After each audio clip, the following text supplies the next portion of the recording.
कलाकार हा सुद्धा एक माणूस असतो. हे आधी मायबाप प्रेक्षकांनी समजून घेतलं पाहिजे. ज्या माझा आहे त्याला उठत नाही. म्हणजे मी तुम्हाला खरं सांगू का, कधी-कधी असं होतं, की म्हणजे जेवत असतो आपण आणि ते येतात आणि बोलतात, की फोटो काढा ना. तर आपण त्यांना सांगितलं, की सॉरी जरा जेवून काढूया का? तर तो नाही, नाही बा आम्हाला जायचंय. इथे तुम्हाला हरण्यासारखं काहीच नाहीये. जिंकाल किंवा शिकाल या 2च गोष्टी असतात. त्यामुळे अपयश काहीच नसतं रे. अपयश जर असेल ना, तर तुम्ही जे अपेक्षित तुमच्या आयुष्यात किंवा तुमच्या त्या गोष्टीला करता आणि ते पूर्ण नाही झालं, ते तुमचं सो कॉल्ड अपयश आहे. खूप वेळेला लोकांना वाटतं की कलाकाराचं आयुष्य सुपर असतं, एकदम सॉलिड असतं, ग्लॅमरस असतं, सगळं असतं. पण त्याच्या मागे खूप साऱ्या गोष्टी दडलेल्या असतात, खूप कष्ट असतात, मेहनत असते. तर वास्तव काय आहे ऍक्च्युली? कलाकाराचं आयुष्य खरंच तेवढं एन्जॉय करणार असतं? कारण शूट म्हटलं की लोक सगळे ओळखतात आणि सेलिब्रिटी होतात. नाही, असं नाहीये. म्हणजे तू प्रत्येक क्षेत्रात ते आहे. क्रिकेटर, कलाकार, नेता, अभिनेता, लेखक, दिग्दर्शक सगळे म्हणजे आता छान शौकीन नाही म्हणणार, पण बेसिकली यार तुम्ही का काम करता?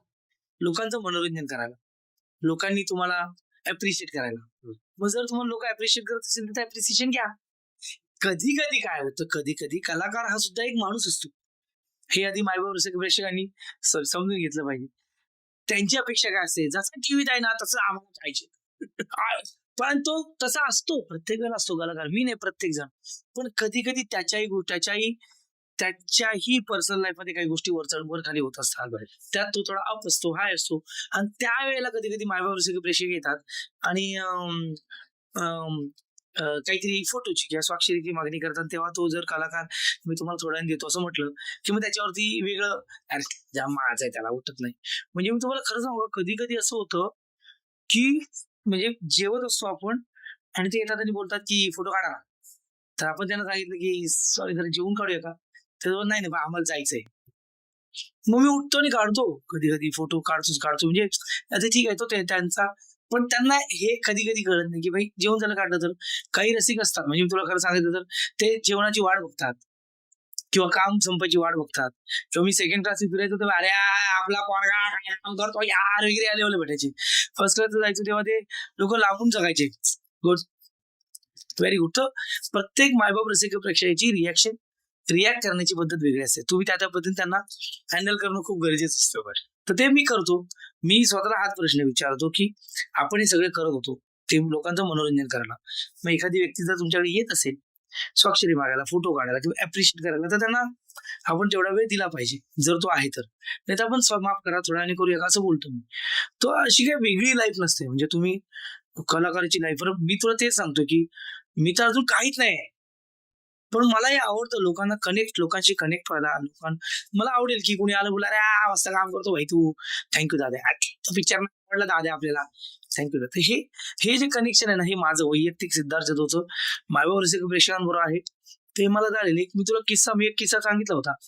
पारदच्या वेळेला घर शोधत होतो मी आणि तृप्ती दादरमध्ये आणि आम्ही घर बघायला गेलेलो. तर तिकडे त्या काय मकर संक्रांत होती. ते तिळगुळ काही देतात तेव्हा देतात ना? मकर संक्रांत होती. तर त्या बाईच्या घरात गेलो तर त्या बाई उठली आणि तिने मला सांगितलं, "हे बघ, तसा तू नट म्हणून मला अजिबात आवडत नाहीस. पण ते पारद नावाचा पिक्चर पाहिला मी. किती सुंदर काम केलंस. अशीच कामं कर." हा, तर ही रिएक्शन आता का म्हणजे नक्की त्यांनी काय केलं मला ठीक आहे. पण मला आवडलं हे. मला आवडतं. मला आवडतं लोकांना सरप्राईज करायला ऍज अ ऍक्टर. विनोद माझा बाज आहे, पण मांजरेकर सरांनी, गजेंद्र सरांनी, केदार सरांनी, देवेंद्र सरांनी आणि त्या आदित्य सर होता, क्षितिज पडवळकर, संजय जाधव सर, ज्या लोकांनी मला त्या भूमिकेत टाकण्याचा प्रयत्न केला ऍज अ ऍक्टर, तसंही परफॉर्म करण्याचा प्रयत्न करतो. मला ते सरप्राईजिंग आवडतं. जोकर जोकर आहे, हसवणार आहे, पण कुठेतरी तुम्हाला एक फील करायला देणं हे माझं काम आहे. ते मी करण्याचा प्रयत्न करतो.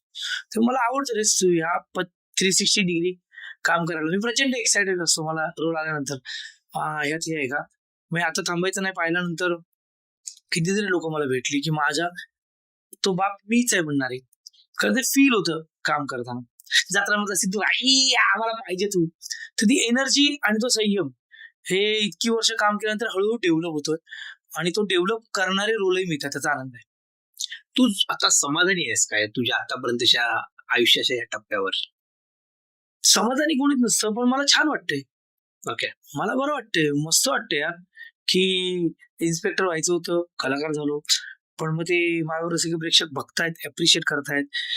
मराठीच्या कामामुळे हिंदीत कामं मिळतायत. तिथेही बरे रोल मिळतायत, चांगले रोल मिळतायत.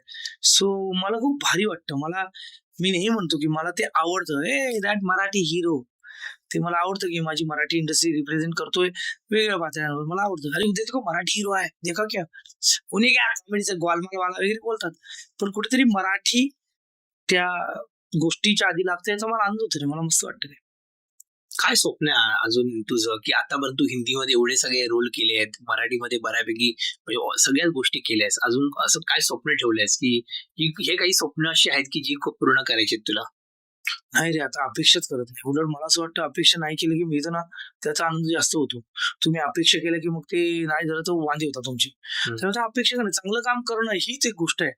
नवीन नवीन दिग्दर्शकांच्या हाताखाली काम करणं, चांगले चांगले रोल करणं, लेंथ किती बघू नको, स्ट्रेंथ बघूया, तो इम्पॅक्टफुल आहे का. म्हणजे अॅनिमल सारखं नाटक महेश सरांनी मला दिलेली जबाबदारी वाटते मला, नट म्हणून. तो आणि तो सरप्राइझिंग करणारा दत्तू मांजरसुंबेकर आहे. मग तो प्रत्येक प्रयोगात मी नीट साकारू शकेन का, ही जबाबदारी वाटते मला. आणि मला ते चॅलेंज आवडतं, की कोणाला तरी वाटेल की हा करणार नाही यार, आणि मला वाटतं यार जरा कळलं मजा येईल. तर ते जे आहे ना, कोणाला ते वाटतं की हा करू शकत नाही, पण मला वाटतं मी करू शकतो. तर मला ते करायला आवडतं. त्यामुळे समाधानी हा शब्द अप्रोप्रिएट नाहीये, पण जे चाललंय त्याचा मी आनंद घेतो. मी सिम्बा नंतर माझ्या आयुष्यातली एक फ्रेज, एन्जॉय द मुवमेंट, अशी एक फ्रेज बघा. म्हणजे हा क्षण एन्जॉय करा. So me enjoy the movement वाला पोरगा आहे. नाही मिळाला picture, enjoy the movement. Picture मिळाला, किती लोक आली, हाऊसफुल झाला, वा वा. एवढी लोक नाहीत, वा वा वा. तो हा जो अप्रोच आहे ना, हा तुम्हाला खूप खूप फायद्याचा होतो. त्यालाच घेऊन एक आहे, तुझ्या लेखी यश म्हणजे काय असतं कुठल्याही गोष्टीतलं? मला नाही माहिती रे. मला आनंद माहिती आहे, मला यश नाही माहिती. त्या कामाचा आनंद मिळणं हा यश असेल कदाचित. असं काहीतरी मला आत्ता सुचलंय पटकन. म्हणजे मला नाही माहिती. म्हणजे मी तेवढा मोठा पण नाही आणि तेवढा अनुभवी पण नाही. म्हणजे लोक म्हणतात यश म्हणजे मृगजळ आहे, असं काहीतरी म्हणत असतील. तुमच्या कामाचा आनंद, ओके. हा हे तुमचं यश आहे. आणि अपयश काय असेल तुला वाटतं? अपयश नसतं ना. माणूस शिकतो नाही तो जिंकतो, हरत तर काही नाही ना. हा, मला आमच्या ह्याने सांगितलं, मॉन्टी सरांनी. मी क्रिकेट खेळायचो ना, पहिलं वर्ष होतं ना, इथे तुम्हाला हरण्यासारखं काहीच नाहीये. जिंकाल किंवा शिकाल या दोनच गोष्टी असतात. त्यामुळे अपयश काहीच नसतं रे. अपयश जर असेल ना, तर तुम्ही जे अपेक्षित तुमच्या आयुष्यात किंवा तुमच्या त्या गोष्टीला करता आणि ते पूर्ण नाही झालं, ते तुमचं सो कॉल्ड अपयश आहे. जर तुम्ही अपेक्षाच नाही केली तर तुमचं अपयश नसतंच. कर्म करते रे. तू काम करत राहा ना.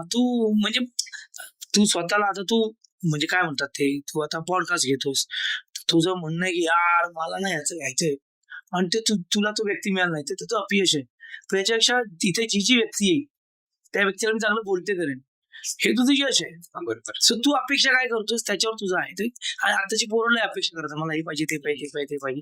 मला ते पाहिजेपेक्षा ना, मला मी कसा पोचेल किंवा मी आता मिळते ते कसं एन्जॉय करेन, ते एकाच होणार आहे. बरोबर. मी तेवढा नाही मोठा किंवा तेवढं माझ्याकडे उत्तर नाहीये. माझ्याकडे आनंद आहे आणि तो कमाल आहे आणि तो प्रत्येक गोष्टीत आहे.